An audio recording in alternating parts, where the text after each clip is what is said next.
अस्सलाम वालेकुम।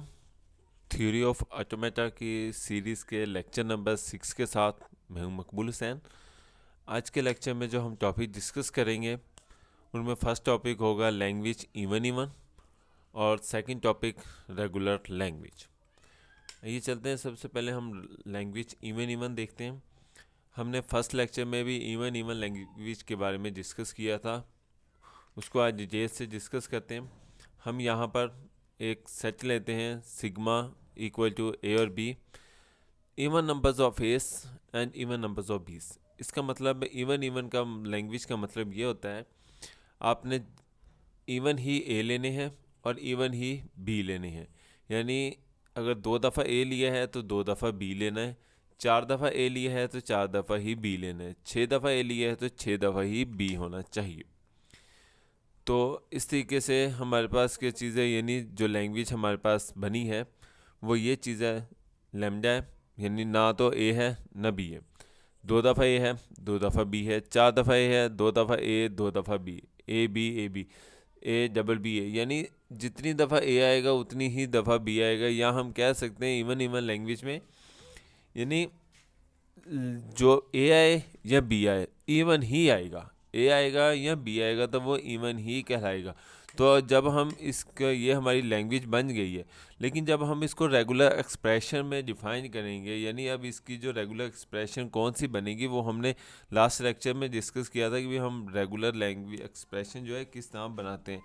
तो यानी रेगुलर एक्सप्रेशन जो हमारी बनेगी वो ये देखें हमारे सामने, या तो डबल ए एक्सेप्ट होता है या डबल बी एक्सेप्ट होता है या लैम्डा एक्सेप्ट होता है। इसके अलावा क्या चीज़ें कुछ भी एक्सेप्ट नहीं हो रहा, यानी 2 दफ़ा ए तो हम इसको इस तरीके से बनाएंगे, हमारे पास डबल ए आएगा प्लस डबल बी आएगा, यानी या तो डबल ए उठाओ या डबल बी उठाओ। तो होल के ऊपर जिस तरीके से मैंने स्टार लगा दिया, या इसके अलावा ए बी भी आप ले सकते हैं या बी ए भी ले सकते हैं। जिस तरीके से यहाँ पर देखो हमने ए बी भी लिया हुआ है और यहाँ पर देखो बी ए भी लिया हुआ है। इसी तरीके से आप डबल ए भी ले सकते हो और डबल बी भी ले सकते हैं। तो इसके ऊपर भी मैंने स्टार लगाया कि स्टार का मतलब ये चीज़ें आप ले भी सकते हैं नहीं भी ले सकते। इसी तरीके से आप ए बी भी ले सकते हैं और बी ए भी ले सकते हैं, यानी इन दोनों में से भी कुछ उठा सकते हैं, इन दोनों में से भी कुछ उठा सकते हैं और इसमें से भी आप कुछ उठा सकते हो, और अगर चाहो तो कुछ भी आप नहीं ले सकते। तो ये हमारी क्या चीज़ें, ये रेगुलर एक्सप्रेशन बनती है। एक नोट है, तो it is important to clear about the difference of following regular expression. मुख्तलिफ़ किस्म की जो रेगुलर एक्सप्रेशन होती हैं वो जवाब जो है ना वो तकरीबन एक जैसा ही आता है। या बाज़ दफ़ा ऐसा होता है कि यानी मुख्तलिफ लैंग्वेज जो है ना मुख्तलिफ आंसर दे रही होती हैं। तो वो मिसाल के तौर पर हमारे पास 2 रेगुलर एक्सप्रेशन है, R1 बराबर होता है ए स्टार प्लस बी स्टार। इसी तरीके से जो R2 है वो ए प्लस बी होल का स्टार है। अब हम इसमें लैंग्वेज बनाएंगे, कौन सी लैंग्वेज कौन कौन से करेक्टर को एक्सेप्ट कर सकती है। तो here R1 does not generate any string of the concatenation A and B, यानी जो अब देखें यहाँ पर वो कह रहे हैं भी, यानी जो ए और बी है ना, यानी जो R1 है, R1 में ए और बी कंकेटिनेशन यानी इकट्ठा नहीं आ सकता। यहाँ तो ए बार बार आएगा या बी बार बार आएगा, यानी ए बी कभी नहीं आ सकता क्योंकि ए स्टार है और बी स्टार दोनों के दरमियान में प्लस है, ये अलग-अलग हैं। तो अगर ये अलग-अलग होंगे तो इसका मतलब है ए आ सकता है बार बार, बी आ सकता है बार बार, लैम्डा आ सकता है, लेकिन क्या चीज़ है ए बी या बी ए नहीं आ सकता। लेकिन जबकि नीचे वाली जो R2 है, आपको पता है कि वो होल के ऊपर स्टार है। होल के ऊपर स्टार का मतलब है ये पूरी स्ट्रिंग जनरेट कर सकता है, यानी ए बी बार बार आ सकता है, बी भी बार बार आ सकता है और ए बी भी आ सकता है और बी ए भी आ सकता है, क्योंकि ये होल के ऊपर स्टार है। तो इसलिए क्या चीज़ है, होल में से आप जो मर्जी चाहें, जितनी दफ़ा मर्जी चाहें आप वैल्यूज़ ले सकते हैं। उम्मीद है आपको इसका समझ आ चुका होगा। उसके बाद इक्वलेंट रेगुलर एक्सप्रेशन, इसका मतलब ये चीज़ है कि 2 regular expression are set to be equivalent if they are generate the same language, यानी रेगुलर एक्सप्रेशन जो है वो इक्वलेंट होगी सेम लैंग्वेज के लिए। तो यानी हमारे पास 2 लैंग्वेज हैं, मिसाल के तौर पर हम एक consider the following regular expression. एक हमने R1 रेगुलर एक्सप्रेशन लिए जिसमें ए प्लस बी होल का स्टार है और double A plus double B है। इसी तरीके से अगर हमने एक और R2 ली है, वो ए प्लस बी होल का स्टार है और डबल ए है, इसका मतलब डबल ए मस्ट आएगा। और इसी तरीके से ए प्लस बी होल का स्टार है और डबल बी है, इसका मतलब डबल बी भी लाजमी आएगा। तो ऊपर वाली लैंग्वेज में भी देखो डबल ए और डबल बी लाजमी आ रहा है और नीचे वाली में भी देखो डबल ए और डबल बी लाजमी आ रहे हैं। लाजमी का मतलब ये चीज़ है क्योंकि इसके ऊपर स्टार नहीं है, जिसके ऊपर स्टार नहीं होता वो तो लाजमी आना है। और प्लस का मतलब ये होता है कि या तो पहले वाला आ जाएगा या दूसरे वाला आ जाएगा। अब इस एक्सप्रेशन में हम या तो डबल ए लेंगे या डबल बी लेंगे, लेकिन लेंगे ज़रूर। और इसमें से आप ए भी ले सकते हो, बी भी ले सकते हो और कुछ भी नहीं ले सकते। सेम इसी तरीके से ये इसका मतलब है ये कि भी दोनों लैंग्वेज जो है ना वो सेम है और सेम जो है ना, यानी डबल ए और डबल बी जो है वो एंडिंग होगा, यानी दोनों में या तो डबल ए एंड होगा या डबल बी एंड होगा। तो इसकी एक्सप्रेशन हम इस तरीके से बन सकती है। यानी अगर क्वेश्चन आ जाए कि भी एंडिंग डबल ए या डबल बी, तो आप इन दोनों रेगुलर एक्सप्रेशन में से कोई सी भी बना सकते हैं। उसके बाद अब हम देखते हैं रेगुलर लैंग्वेज। अभी रेगुलर एक्सप्रेशन देखा, तो रेगुलर लैंग्वेज क्या चीज़ है। तो the language generate by any regular expression is called regular language. यानी कोई भी लैंग्वेज जो रेगुलर एक्सप्रेशन जनरेट करेगी उसे हम रेगुलर लैंग्वेज कहते हैं।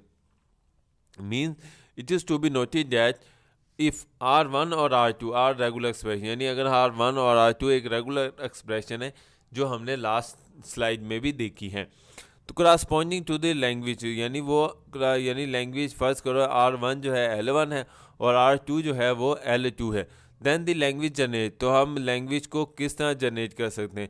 R1 प्लस R2 भी हो सकता है, R1 ज़रब R2 भी हो सकता है और R2 और R1 भी हो सकता है। यानी अगर हम जमा करें तो ये आए, मल्टीप्लाई करें तो ये आए, ये मल्टीप्लाई, यानी एंड इसका स्टार भी ले सकते हैं, यानी R1 का स्टार भी ले सकते हैं और R2 का स्टार भी ले सकते हैं। तो ये सारी क्या चीज़ें ये रेगुलर लैंग्वेज कहलाती हैं। तो इसकी हम एग्जांपल देखते हैं। मिसाल के तौर पर हमारे पास है जी R1 double A plus double B और R2 जो है ए प्लस बी है। अब then the language of setting generate by the R1 plus R2, यानी अगर हमारे पास ये वैल्यूज़ है तो इसको अगर हम R1 और R2 लिखेंगे तो हमारे पास जो रेगुलर लैंग्वेज आएगी वो कौन सी आएगी, वो double A plus double B plus A plus B, क्योंकि उसने प्लस करने को कहा, यानी पहली लैंग्वेज को भी प्लस कर दो दूसरी लैंग्वेज के साथ। तो हमने ये देखो R1 को प्लस कर दिया दूसरी लैंग्वेज के साथ। इसी तरीके से हम एक और एग्जांपल देखते हैं जिसमें सेम हमारे पास एक्सप्रेशन तो वही है R1 और R2। Then the language generate by the, अगर हमने R1 मल्टीप्लाई R2 करना है तो अब हम जब मल्टीप्लाई R1 और मल्टीप्लाई R2 करेंगे तो यहाँ पर क्या चीज़ है, यहाँ पर प्लस था पहले, तो अब यहाँ पर क्या चीज़ है, मल्टीप्लाई आ जाएगा। सेम वही उनको मल्टीप्लाई। अब सेम इसी तरीके से एक तीसरी एग्जांपल देखते हैं। R1 सिर्फ R है हमारे पास, ए प्लस डबल बी, तो उसको हमने जनरेट करना है R का स्टार। ठीक हो गया। तो R का स्टार, इसका मतलब रेगुलर एक्सप्रेशन बनेंगे हमारे पास जो R का स्टार है, तो इसका जो हम जनरेट करेंगे ए प्लस डबल बी होल का स्टार आएगा।